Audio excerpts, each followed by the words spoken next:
కరీంనగర్ ప్రజలు బండి సంజయ్ గారికి ఎందుకు ఓటెయ్యాలి అంటే ఏం చెప్తారు? నన్ను పార్లమెంట్ సభ్యునిగా గెలిపించిన తర్వాత ఫస్ట్ 2 సంవత్సరాలు కోవిడ్ తోనే ఇబ్బంది పడ్డాను. మిగతా 3 సంవత్సరాల్లో దాదాపు 12,000 కోట్ల రూపాయలకు పైగా నిధులు తీసుకొచ్చాను కరీంనగర్ ప్రాంతానికి. నేను ఎన్నికల ముందు ఏం హామీ ఇవ్వలే. హామీ ఇవ్వకుండా కూడా ఇలా అనేక అభివృద్ధి కార్యక్రమాలు మేము తీసుకొచ్చే ప్రయత్నం చేసినాం. దాంతో పాటు కొన్ని ఉదాహరణలు చెప్తాను. కరీంనగర్ వరంగల్ రోడ్ 2,200 కోట్ల రూపాయలతోని నేను ఎంపీ అయినాకనే బడ్జెట్ కేటాయింపజేసి టెండర్ నిర్వహించి నరేంద్ర మోడీ గారితో ప్రారంభోత్సవం చేసినాం. రోడ్డు దాదాపు 40% పూర్తయింది. అంతకుముందు ఒక్కొక్క ఫీటు లోతుగా రోడ్డు ఉండే పరిస్థితి, ఆ రోడ్డు మీద తిరిగే పరిస్థితి లేదు. వెంటనే మళ్ళీ వాటిని ఒప్పించి 2,200 crores తోని ఇలా నేషనల్ హైవేను ప్రారంభించినాం.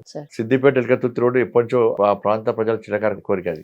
500 crores తోని ఇవాళ నేనే బడ్జెట్ కేటాయింపజేసి టెండర్ నిర్వహించి నరేంద్ర మోడీ గారితో ఇవాళ అది ప్రారంభోత్సవం చేస్తున్నాం.